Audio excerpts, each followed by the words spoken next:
everyone, and welcome to a very special edition of the Blue Sedition podcast. The commies have taken over the United States. It's over. It's Red Town.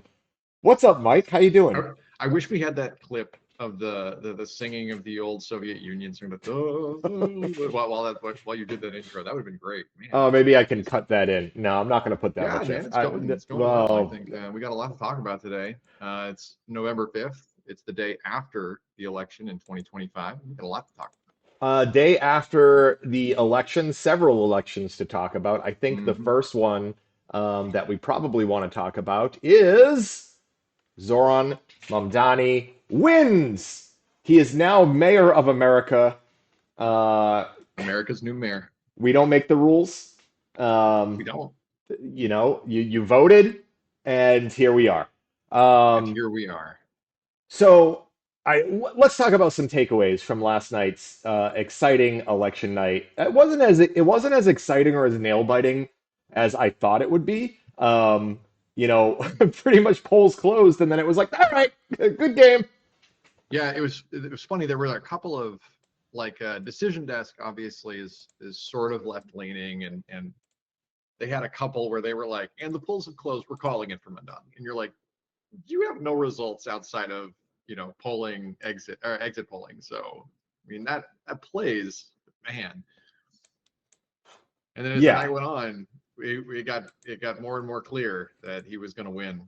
I thought one of the funniest things that happened in the night was there was a point where Cuomo started picking up the lead. It was like a 10-point margin. It was like 40 to 50 thereabouts. And Cuomo started closing that lead point by point by point. And then they stopped counting all of the votes in Staten Staten Island because Island. they ran Yeah. out. Yeah. And then they were Yeah. like, and then we have the rest of New York State to go. And it Yeah. was just, well, now he's pulling back ahead by quite a Yeah. bit. Yeah. At the end of the Um, night, I think he ended up, the final was basically 50 to 41, 42, something like that. That's amazing. I so we're mean, calling that a mandate, correct? I mean, whenever a Republican wins, it's a mandate. if I'm to understand, yes, when Trump won with a 50%, it was a mandate by Yeah. Americans. So this Yeah. must be a mandate by New York City. Here it is, There you right go. here. And even if you took all of Sliwa's votes and threw them behind Cuomo, Yeah, even um, if you had runoff, it's not, it doesn't change the outcome. It's yeah, pretty amazing. yeah, And in Mamdani still fact, I wins. think in the few states that do ranked choice or runoff voting like that, you must have a candidate above 50% for it to be a valid outcome, right? So I mean, even in runoff elections here, even if all the Silva voters end up going to Cuomo, he still loses in Mamdani's mayor-elect. I love it. Yeah, but they don't. That's not ranked choice for the final. Not No, they don't No, do yeah, that okay, in the yeah. It was only in the general. primary. Yeah, And the Democrats in the right, primary in New York City, right. I'm sorry, in New York, they do that. But I was just saying, I was commenting on the fact that even if they had done that like holistically in the general, he still wins. There's no spoiler effect. Right, right. Can't even put that in Cuomo's hat where he's like, well, if it weren't for the other guy not dropping out of the race, I would have won. Like, you lost. You in all circumstances you lost. So what were the establishment's reaction to Oh, Mamdani they winning? they were very, very excited, Yeah, but not about that. No, that I think that we harp on two guys in particular, obviously, in Jeffries and in Chuck Schumer. Schumer, Chuck right. Schumer still hasn't come around to Mamdani being elected. I don't even think he's done like a congratulations on the win, fellow Democrat thing. Like he doesn't. But Jeffries, he reluctantly, it seems, threw in his support behind Mamdani a day or two ago. Like he was like, well, we need him to win. So, and he went out publicly about it. And he's doing all the shows last night as the polls were closing and they called it and stuff. And basically his statement was now he needs to, it's time to put up, right? Because he talked a lot of talk. Now he's got to walk that walk. And there's only so much you can do as the mayor of a city. But one of the things that he campaigned on is rent freezes, and that is in his purview, and he doesn't need a ton of support to do it. So it'll be interesting if he can just follow through on one or two things and keep that support. Yeah, and I think, with that much support backing from the people of New York City, I think that the governor is going to have to pay attention, right? Like, Right. Right. so there are certain things. Free bus rides, for instance, is one of the things he can't just do. He has to Right. get the mass transit authority behind it, and though he can appoint people to the mass transit authority, so can the governor. So there has to be coordination there. Right. I think there's a couple of other things that were big on his platform that he obviously needs support from the governor on, and I think it would be a good idea. Well, Um, and they've got some easy avenues to explore. So if we recall, I want to say like 8 months ago, they were doing that rate or price uh rising. I don't even know what it's called. Like they rose the tolls based on usage, basically. If it was the right, busiest right, times of right. day, they raised the tolls to keep people incentivized to not going into the city if they didn't have to. And then eventually it's Herschel, right? Or how do you pronounce her name? Hochul. Hochul. Eventually Hochul, bowed down when Trump and his cronies were like, you can't do this and blah blah blah. She entirely has the right to do that. And with the support of the mayor in New York City, we may see that come back to try and help offset some of the costs that might go along with, like you said, like free busing for, Well, you know, one of the things that he wants to do to back all of the programs that he's pushing for, like free pre-K and childcare and things like right, that, right, right, is raising existing taxes on high-income earners. And you can't just do that as mayor. You right. need the state legislature and the governor to do that. So, you know, Somewhat, yes. I mean, there are other knobs you can turn because, as I understand it, the you're right though. Like property taxes is like a statewide issue that's controlled by the governor and the legislature. But like most zoning tax implications policy, and like yeah, yeah, but you have a lot of knobs to turn as the mayor of a city where you can say we've changed the zoning of this building. Now you have to be, nonprofit only or something to a guy like Barstool Sports, and you just get them kicked out of that building, and then you can use it for whatever you want. And also, if you don't have tenants, I think cities can impose taxes on top of state taxes, so they can just do that to make it more profitable for companies to use those spaces. yeah.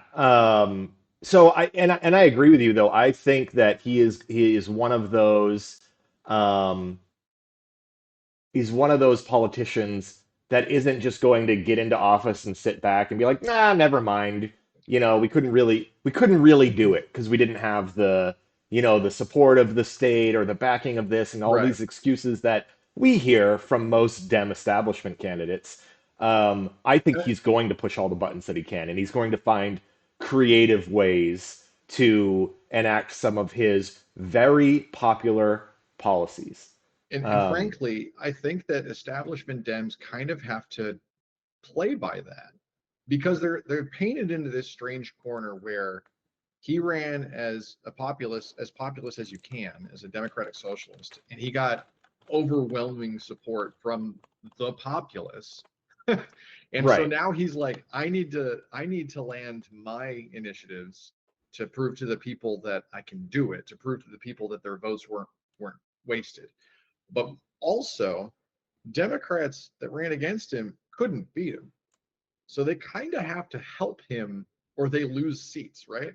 Because if you don't help him, that means that when the pendulum swings, it'll go back to a Republican instead of some incumbent Democrat like Chuck Schumer wants. He would put some 89-year-old and he'd run them for the mayor of New York City in, whenever it is, and they'd lose to some 30-year-old Republican who's like, we need to set fire to all the schools. Right. uh, they have to start taking seriously what they call the fringe left, where they're just like, this is a popular position, and you either help it or we sink the party with you, or you sink the party with us, whichever way you want to do that. We're tied together now, and you have to just come to terms with it. Yeah, I mean, I listen, he's 34 years old. I think he has a long political career ahead of him. hopefully he spends a lot of time in New York. Hopefully he does some great things. Yeah, And I think that we're going to see a Mamdani effect kind of come through in the midterms. I'm I hopeful. hope so. I mean, we should mention this that our midterm candidates for 2026, he doesn't technically count as a midterm candidate, but I'm still chalking him up as a win because we backed him. So Right. There you go. So we're one for one so far, right? Yeah. So speaking of, I want to go to another kind of big win here, right? That is Spanberger, who on the flip side of the Democrats was very critical of Zoran Mamdani for whatever reason. She decided like 2 days yeah, before the election to come out and say all all this nonsense. She's not even she's not even running in New York. There's no reason to do this. yeah, I don't understand like shitting on your party this way Right. because she had that quote of being like, if he's gonna win, he should, switch to be a Democrat. And we're like, what are you talking about? He won the Democrat primary. He won as a Democrat. He didn't run as an independent or anything. Like you're being kind of a bitch for no reason.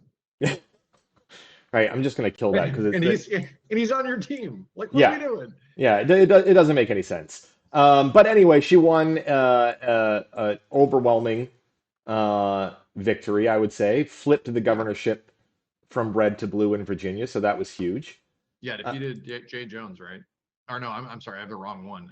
But yeah, well, no, Jay Jones. it's a different one. We'll talk about it. Well, I mean, we can go right into it because I don't think there's a lot more to say Okay. on Spanberger. Historic win, first female governor of Virginia, so also huge. Defeated the Republican lieutenant governor.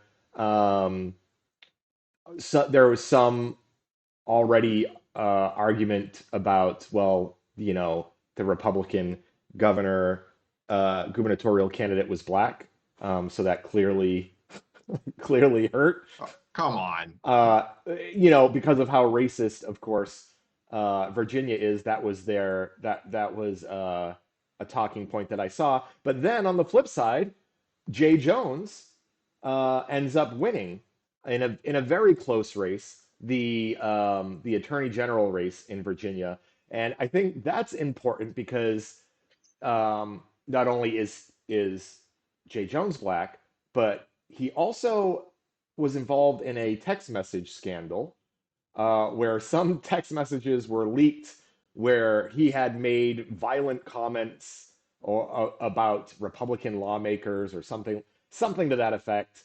And he won anyway. Yeah, they made him go out and apologize for something that they said was about Charlie Kirk, even though he had posted it like 2 years before Kirk's assassination. So I don't really buy into. I wouldn't have apologized. I just would have gone out and won anyway because I'm just like, you guys are barking up the wrong tree here. You have no idea what you're talking about. Yeah, But I mean, he did the political thing, and he's like, look, I understand there's been political violence on both sides recently, and my rhetoric is not acceptable, and I apologize for that. Basically, it's milk toast. Nobody cares, but whatever.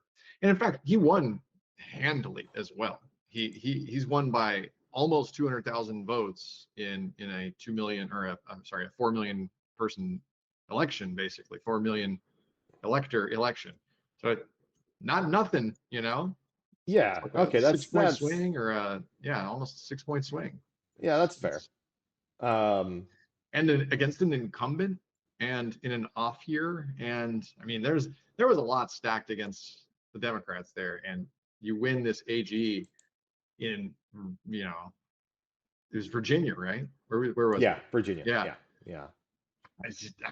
I didn't expect any of the Dems to win that one. I'm going to be honest with you. I didn't think we were going to take it. I seen the polling. I just didn't think it was going to happen.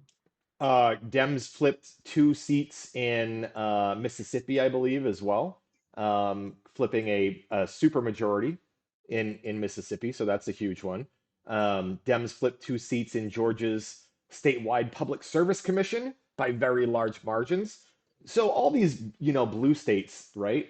Georgia, Mississippi, Virginia, Pennsylvania. Hmm. Hmm. Yeah.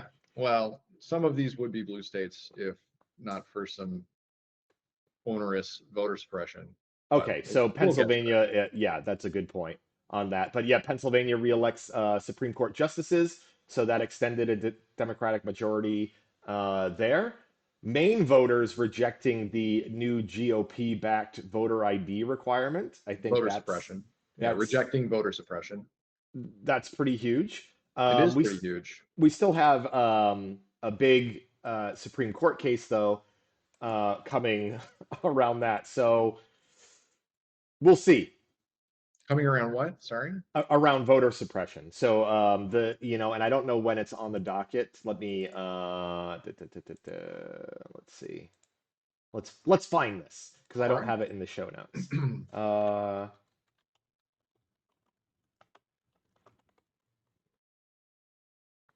duh, duh, duh, a landmark case on the Voting Rights Act. Oh, Um, right. Yeah. So they're the hearing is going to try and water down the Voting Rights Act again. And in particular, as I understand it, it has to do with the argument around representation at the state level in right. the House of Representatives. And what they're this is really just high leveling it to try and simplify, but they're basically saying like if you live in a state that's 50% black people and you only have white representatives chosen by white people, that's fine. That's what they're going for because Yeah, they want voter suppression. right. Um, But now, so is there any news on representation of the states outside of that? do you mean like a question that asks if we can like redraw the maps in California? Hypothetically. So I think I don't know. I may have heard something about that. There was a Proposition 50 campaign in California. I voted yesterday. I don't remember looking at my ballot. Oh yeah, there was only one thing on it. Yeah, I Yeah, think it that's was it. that. Is Yeah, that one? yeah. All right. Yes on Prop 50 that has passed. The people of California have decided it's time to redraw the maps. Not only that, and this is hilarious to me because I called this. I said this, I don't know, 6 months ago on the pod, where I likened it to the GOP's attempt to recall Gavin Newsom in California. Right. And they spent hundreds of millions of dollars on that campaign trying to recall Gavin Newsom because they didn't like him and he's a Democrat and it's California and he won it in an obvious like 2/3 of the votes came out to not recall him. And I Right. said Gavin Newsom's going to come out and he's going to champion this Prop 50 and he's going to get similar results. And lo and behold, with 75% of the votes in as of like an hour ago, he's got it locked up. Yes on Prop 50 is 2 to 3 in favor. I mean, it's 5 Yeah. million votes for and 3 million votes against. It doesn't get easier than that. I think there's some things that we need to talk about from all this. There's some takeaways from this, right? I think one, whether we like it or not, this puts Gavin Newsom as the front runner uh, in 2028 for the Democrats. Yeah, I It's mean, if even if you're the old guard, you're politically savvy enough to understand that he's at the very least got enough steam behind him to make it there. The problem that I think we're going to keep running into is that non-blue states and even some purple states hate him, and with good reason. He's a bad dude. I don't like him either, but he's I mean, political and he knows which buttons to push with his voters. he is a Joe Biden esque candidate, though. I think that he Yeah, I uh, I hate that you said that, but yeah, I mean he's if the middle's here, he's this close to being on the right. You know what I mean? yeah, and people don't really think of him that way because of how progressive they think California is. But those of us that follow closely, we Yeah. understand he hates homeless people. Yes, he does. He hates, there's a lot of things that Gavin Newsom doesn't do right. But Prop 50, the way that he reacted very quickly Yeah. to what was going on in Texas may honestly have just saved the midterms. Um, maybe Maybe. we'll see. I, But the I, one thing that will be interesting is to see which map they end up going with, because I've seen a number of pundits sort of like they're hiring people who do these maps for like that's their business. And I've seen 4 or 5 drafts of them where it's basically California picks up 5 Democrat seats and loses 5 Republican seats, yeah. which would offset them doing that in Texas, obviously. But there are yet more states that are going to end up trying to do these shenanigans. Well, so there are, and some maybe I think only one other state has actually gotten that approved and will likely do it, while all the other ones are being held up with legal battles, etc. But I think one of the other one of the things I found interesting is I was watching an interview with Newsom where they asked him, you know, okay, Prop 50 passes. Is this integral to flipping the House in 2026? And he said no. He said, I think the House flips without it. But we're go. Yeah, that's what he said. But Okay, we're he's wrong. He's wrong. I I, I mean, I would love for him to be right, but he's wrong. well, listen. If last night is any indication of what's to come, and we can Yeah. keep building the steam, I think there actually will be where every side it says red tsunami, blue wave, blah blah blah. Last night was a blue tsunami. I mean, I don't think there's any question about it. Yeah. I mean, okay, realistically, and so just full disclosure, Nate and I talked about doing another live show last night to go over these things. And I think that we were both kind of like, and I just can't sit Yeah, and talk to people while we're getting crushed. Like that, right. that hurts too We've much. been in that we've been We've in done that that boat enough. before. Yeah. We're like, so we pushed it off. We're like, we'll talk about it tomorrow. And then we started seeing the results coming in. I'm like, oh my God, we have to talk about this. But Yeah. I mean, I agree. It's they're going to spin it a lot of ways. I think it's exactly what you said. It's a referendum on Trump and his policies and his positions. And then there was a poll came out today, I want to say, and it basically shows again that he's underwater and going deeper on every single issue except for like the border and immigration policy. That's the only thing keeping him afloat. He's not even keeping him afloat. It's the only thing he's not underwater in. The economy, he's underwater. Prices on commodities, housing, Inflation, yeah, all everything, everything. everything. He's just completely underwater. They think that Tariffs, he's yeah, completely down. right. And I have to say that it's interesting, like you're saying about this blue wave, right? So one of the things that we took away when we started looking at the results of the 24 general when Harris lost is that we were surprised at the Latino vote coming out so hard for Trump. Right.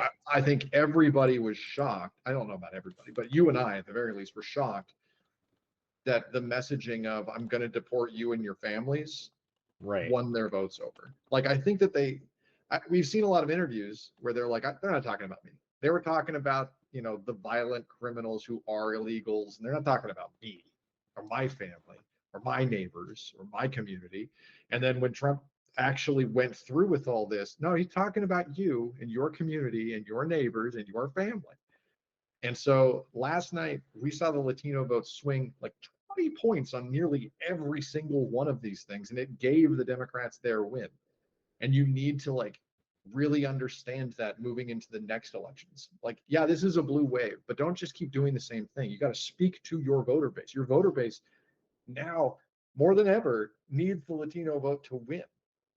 So you I need to think, speak to them about how immigration, or specifically Trump's immigration policies, affects them and how you're going to fix that.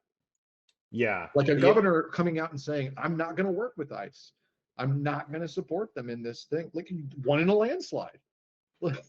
It's and I very think simple messaging. I think that might send a message and hopefully sends a message to the Democratic Party ahead of the primary in Maine. I think that's going to be a Yeah. really important one where Janet Mills has coordinated with ICE. She has state police coordinating with ICE, and she's up against a progressive in Graham Plattner that has vowed to do the exact opposite of that. I, Um, I think it's simple messaging to say, I will not support this administration's attempt to harass, Latinos who are here legally. That's a Um, simple message that you can get voters on. we saw exit polling last night out of New Jersey, out of Virginia. Like you said, we already know what Trump's approval ratings were like, but he was underwater in the exit polls big time. Huge anti-Trump sentiment in Virginia, big time in New Jersey as well. Nearing 60%. And of course, Republicans attempted to downplay, oh, well, it was because Trump wasn't on the ballot. And no, we Well, disagree. Trump was he on the said ballot. that. He Yeah. said that. We, Yeah. we well, Mike Johnson said it today too, but Oh, Trump okay. said it. Trump said it in his, whatever, Truth 1 Social a.m. thingy. Yeah. True social rants. Screed. Yeah. And I think he also said something about reopening the government, basically blaming Republicans, which Yeah. as So we saw, go ahead, go ahead. I was just going to say you were talking about a lot of points that played in favor of the Democrats, and I think one of them, very largely, is that the government is still shut down. It's the second longest shutdown in history. Right. And second was the one during his first term. So I First mean, term. he loves In shutting fact, the I think government we down might anyway. already be. Oh, it's past that. This is the longest shutdown ever. But what I was going to say is that the optics on that, and you and I have talked about this on the Yeah. pod before, are not good. It clearly looks like the Republicans and them updating all of the like USDA websites and things like to just like ancillary websites that nobody actually visits to be like, this Right. is the Democrat shutdown, just looks petty and That dumb. fake And MySpace nobody's thing. buying it. Yeah. Yeah, nobody's buying it. Everybody who was polled, I mean, it's a huge Democratic win, so everybody who's going to be polled is going to probably vote that way anyway. But of the voters who showed up, it's clearly on the Republicans' head that the government is still shut down, and that So had to hurt them last night. so I wanna to your point. Here's the USDA SNAP website, and right here on the top is a huge banner that basically is blaming Democrats for the shutdown, and it's absolute nonsense. I mean, it's insane that they're even doing this. Voted But 14 times against. There's no vote. That's not how this works. Like, you well, either have a they're quorum or you don't. You have one person show up and they do the minutes bang in twice and then they walk out. Like, that's right, not. There's no right. voting. Um, so point being that nobody is buying this anymore. And it was No. clear, it was very, very clear last night that the messaging that this is Democrats' fault. And I brought that. We and I have talked about this a lot, but one thing that I think that has played to the favor of Republicans in the past, particularly the last uh, 12 years, is that the optics cannot stick to Trump. I don't know why, but before this election, optics never stuck to Trump.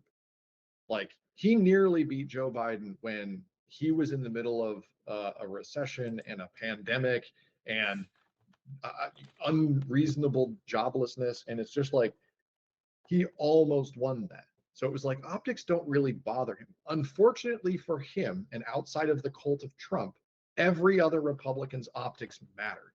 And they've been treating it after the win in 24 like optics don't matter. I can say whatever I want because I've Right. got Daddy Trump on me. And no, you're not Trump. Optics matter to you. And, Like, you just put it on him here. You were like, the shutdown is your team's fault. And people were like, yes, it was. I'm I going to vote think for the blue person. I think people have been saying this for a while, and maybe you and I have said it on the show before, but I think that once Trump is gone, that nobody can carry the torch of the nonsense that Trump and this quote unquote MAGA movement has carried. I mean, they can't do it. I don't think there's another person that can quite pull it off the way that Trump did, and it ends. It's a really interesting thought experiment to go through because I've read some books that talk about the type of the original MAGA movement of Ronald Reagan and this populist, rebranding of America First and all this stuff, the same shtick that Trump is doing, and being basically a celebrity more than a politician, and how nobody could come out of that. But then there was, a period of years after that where there were quote unquote normal Republicans who, obviously won the presidency and who have done all these things. But I would argue that outside of campaigning, Ronald Reagan was a normal Republican president, whereas Donald Trump is this MAGA psychopath president who seems so far gone versus the normal Republican, like a George W. Bush that we've seen in the past. You know what I'm saying? Right. And so I'm with you in that the following of Trump, I don't know what it'll bring. I expect to see something different. And I think it's interesting if you follow some of the interviews that Marjorie Taylor Greene has been doing lately.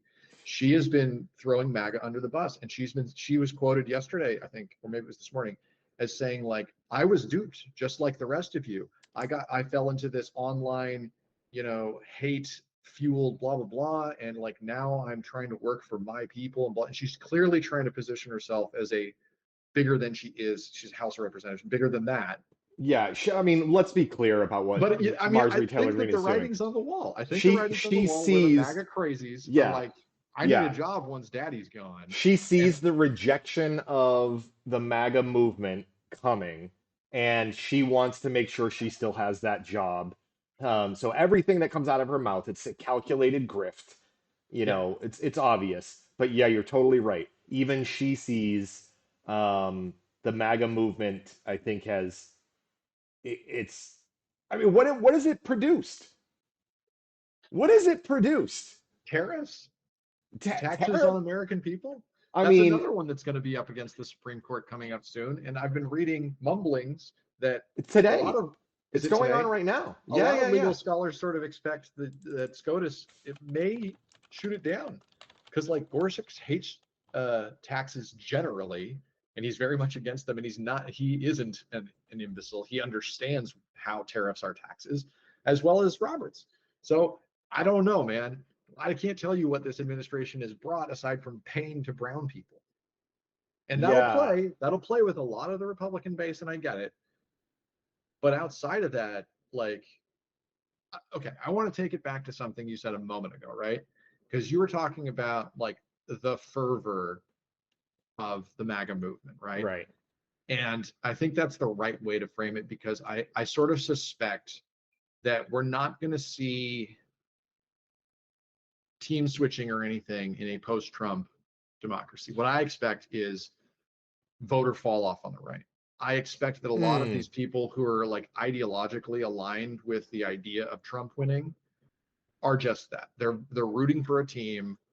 Imagine you're rooting for a baseball team and your best player just retires the next year, right? yeah.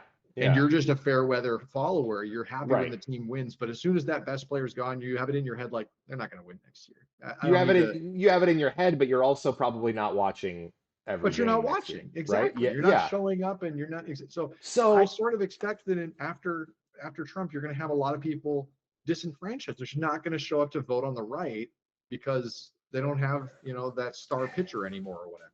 so I will give you some of that. I do think that the MAGA movement unfortunately brought a lot of new terrible people in permanently. Sure. Probably. But I do agree that I think we're going to see a fall off. But the other things I'm seeing is the obviously when things like MAGA happen, we've seen this throughout history, the pendulum swings back and it swings back hard. And I Yeah. think we've just seen that in New York. But I think that swing is going to be there to stay. I'm being really optimistic right now. I don't Okay. get it. But I Folks, I've never seen him like this. I don't know listen, what this is. last night was really inspiring. Yeah. I think that we're seeing campaigns now where people are tired of being angry and they just want help, right? I think personally, I think that what we have right now is a ruling class that is completely out of touch with actual voters and Trump actual doesn't know what a Americans. grocery store is. The president doesn't know what a grocery store The is. president And doesn't know what a grocery store is. and he is going to defy a court order that he funds SNAP, and you're going to see millions of people basically going hungry because the president didn't want to follow the law. And I think that I don't care what side of the political aisle you actually vote for. If you're one of those people, I would never forgive that. I'd be like, Yeah. my kid gets no food because you want to piss off the Democrats, then I'd never vote Republican again. And the optics of that as And those well optics, those will stick are to him. I know I the said that nothing sticks to him, but I don't think you can come away from that. I don't think you can get away from now the fact that this is insane when you really think about this. When you lay this all out right now, the government is shut down. Mm-hmm. Okay? People are losing their SNAP benefits. People are going hungry. People are going to go hungry. Yeah. The White House East Wing has been demolished. Okay? So To like you build look a at the White House, ballroom. it's demolished and the man wants to build a $300 million golden ballroom. And now, yesterday, I don't know if you saw the images. There's now these weird gold, Yeah, the designs. calligraphy on the Yeah, walls yeah, at the West Wing. Yeah, starting to come up over the windows and on the outside. I mean, truly just out of touch. out of touch, gaudy nonsense, and the optics are playing really bad for him. I mean, now, so turning that a bit, what would it take for the Democrats to come back to the table and open the government right now? Because there's no incentive to at the moment. Everything bad happening, at least at present, is polling against the Republicans more than the Democrats. So the Democrats have no pressure to come back to the table. But what would it take to get them back to the table? I mean, I think it would just take their initial ask, but if we're being honest, I think you're totally right. If I were the Democrats, I'd be like, it's all off the table now. You're all losing your jobs. So here's what we want if you want the government reopened. So that's what I'm Uh, asking. Like, what do you, if you were I don't Chuck know. Schumer, I mean, don't be Chuck Schumer, but if you Okay, were going yeah, to if you were be, Chuck Schumer, I'd open it right now yeah, I would have because already bent over. But yeah, if I'm yeah. in leadership, like I'm using this opportunity to win something, what am I going to win? I would love an updated Voting Rights Act. Like, I would like to pass into law that vote by mail is, the law of the land. But No, I impossible. would get so loud about it. I'd be like, we're willing to open, we're conceding everything that they want to get done for this one bill. Yeah, I mean, just look at Trump's Truth Social right now. I mean, like that's the one thing you're definitely not you're not going to get any codifying of any Right. additional voting rights. You're not going to get anything like that. But I do agree, you can probably get more funding for more programs and sneak it in, you know. That Um, might even be better, honestly, because you can, well, if you're the Democrats, you can get super loud about it and be like, we will only go to the table with the Republicans if they like fund SNAP, which they were required to by a court order, and Trump is now illegally blah blah blah. Like those should be the optics. They're like, I'm willing to talk, fund SNAP, and we'll talk, and we'll open the government. Like yeah. that's what you do. Easy wins, make them do the thing that everybody wants, and be loud about how I did it. I did it. Yeah. Um, they're in so I think the Dems right now are insisting on a $1.5 trillion package that includes far left. I like where this source came from. Legislative priorities, extension of the Affordable Care Act. We're Okay. talking. We've already talked about SNAP funding. Um, I mean, so there's already a lot that they refuse to come back to the table until these things are met. And frankly, it's working out. Like you said, it's working out for them. Dems are So rarely handed such wins. I hope they do it. They do something useful with it. yeah. What else we got, man? And we got a lot. I mean, basically, it was a lot of wins last night. The Democrats did a ton. We really went over the high levels on that sort of stuff. I just kind of wanted to talk about like let's do a vibe check, like Okay. Okay. because we've been talking about it now. Right this second, we're in the afterglow. It feels good, and we have hope. Right. That's the current vibe. I Right, mean, that's the current vibe. So like, you know, California needs to get its redistricting plan in place before 26, obviously, and have that map drawn. it will be. It will be. Yep. But that means that there's going to be new representatives sent to the Hill as well, because those elections need to happen. So if like you lose a seat in this red district because the red district goes away, that representative goes home. And there's this new district that's blue now. Well, you have to have an election. I'm So very they need to excited do, about that because my district, my area is going to be one of them. Ken Calvert is a longtime Republican representative, unfortunately, in my area. And man, it's making me like, yeah, who hmm. would they group you with is the problem. Like you need to come up with a district that eats up some of that red that you're in and and dilutes it with blue. So Yeah, again, I'm excited to see the maps. We'll talk about that when we see them on the pod. Check yeah. back with us for that. Special California edition, maybe. I think it's also something that I think is going to provide fuel to the already burning fires for these grassroots and progressive candidates that are running for midterm spots. Kat, in particular, comes to mind where she can run off of this win from Mondani and being like, grassroots, in like, culturally and society, like in here, here's who I am, and what's his face from Maine, like I am a Plattner, yeah. resident of this place. I lived here my entire life. I want to see it get better. Here's my plans. I have this grassroots campaign. I'm doing the same thing. You just run the Mondani campaign and just show the Democrats how it's done. I'm excited to see that. I think they got a big, gust of wind in their sails last night. I think it And really does sort of hit in the face of the Schumers and the likes of the old guard, because we're doing it differently now. And I And will say, I don't know if we're in a new era of polling. I think, for the last several years, several cycles, there's been a shift in the polls haven't really represented the results. And I think that's because of the ways that polls have been done. We've talked about it, yeah, landlines, hitting the wrong people. And I think a lot of these polling places have corrected, right? Because they want to be relevant, right? You can't be taken seriously if you keep missing the mark. And the polls got a lot of it right last night. Jones +2, Spanberger +10, Mamdani +5, +6. And so if these polls that we're seeing are any indication of what's to come, I mean, Trump disapproval at +10, +11,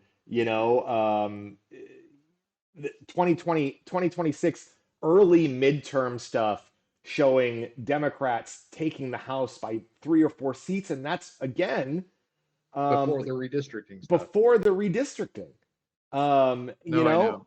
so I think definitely we have to. Mikey Sherrill, by the way, I don't think we talked about in New Jersey. New Jersey governor beating the Trump-backed Republican candidate. She was also ahead by a few points in the polls, um, but also another rebuke of Trump Yeah. that's important to talk about. So yeah, I think we are seeing what is possibly a blue wave if we can keep up the momentum and we don't step on each other's toes. Can you imagine for a second? No.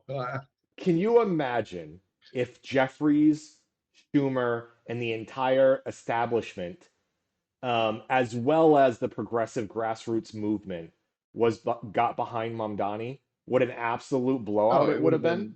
it would have been a hilarious landslide. I mean, so if people like Abba if Plattner manages to win the primary against Mills, Yeah. um, if these things can happen and then the Dem establishment can get behind it, I can see taking back the Senate and the House. I can see impeachment. I can see some pretty serious things happening. Yeah. And let's do it. I agree. I have to couch that in. We impeached him twice.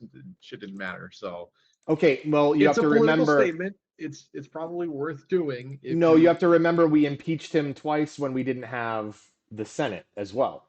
So Um, you think that there is some reality in 26 where we get a majority in both houses? yes, I Oh, do. dang. Yeah, I do. And if you look at the seats that are up, Collins is a perfect example. That is a super vulnerable seat. If you have the stomach for it and you're It, willing to do this Mondani style campaigning. yeah, if you can take a Plattner who if he wins the primary, instead of the Dem establishment being like, wait, have you guys seen his Nazi tattoo? Like, I don't know. Maybe Collins is better right now for Maine. Like, if we can overcome that, I think that there's a good chance. I really do. I have some last minute breaking news for you. Oh, okay. Give me the breaking news, please. Uh, Gerald Golden, he represents Maine's second congressional district in the U.S. House of Representatives, Okay. has just announced that he has decided not to seek re-election in 26. Okay. He's a Democrat. He's been 11 years a legislator, and he's basically said that it's too scary. He's what with the political violence and all that, he's decided not to run for re-election. His Oh. daughters have been harassed, and Oh. he's they basically forced him out. And he was a fairly leftist uh, uh, legislator. But the point that I'll make is that it's another seat that's open, and it's probably going to go blue no matter who. But it would be nice to have another progressive voice in there to, you know, get with the chorus, right? You're going to have a bunch of progressives championing these things together. Is better than, like you're saying, of like you got one or two progressives and then Chuck Schumer going, just don't worry about it. Don't even vote. Don't care. Right. There's not. They didn't even want to talk about. I mean, we saw yesterday. Okay, before we leave, just got to say this. We Okay. saw Dick Cheney dead. Hilarious. Uh, there was more talk. There was more. Uh, Perfect example. Kamala Harris I heard of her. posted a tweet praising the life of Dick Cheney and nothing about Mamdani, which is par for the course about the Dem establishment. Okay, Why not the other way around? Why not talk about the Democrat who's running that day? that day, And and then you don't can later in the week you can be like, and also Dick Cheney died, and I know that nobody liked him, but I met him a couple times and he was okay. Like you you could don't push have that. to. How about just don't fucking say anything? You know that is an Just shut option. up. You You just know shut that up. there's a choice to just not say anything. That is there is a choice. Man, Also, Rudy Giuliani is having an absolutely insane day today, and I what? am loving it. He's Really? just I don't know anything about it. Tell me about it. he's just posting, I mean, nonstop on all of his socials about 9/11. You forgot, and pictures of Mamdani side by side with Giuliani, with the towers burning. I can't believe New York forgot. And then all the comments under it are hilarious. It's like we didn't forget you trying to get a blowjob from a 16-year-old in Borat 2 or Yeah. whatever. So no, don't worry, we didn't forget. Um, Anyway, so he's having a day. Um, What a fun guy. I hope he has a lot of fun with and his not the mushroom, not the race baiting. mushroom kind. Yeah. Okay, that's it for us today. I think we have a lot to be excited about. I think we're hopefully we can ride this momentum. Uh, If you're in line, stay in line. if you're in line, stay in line.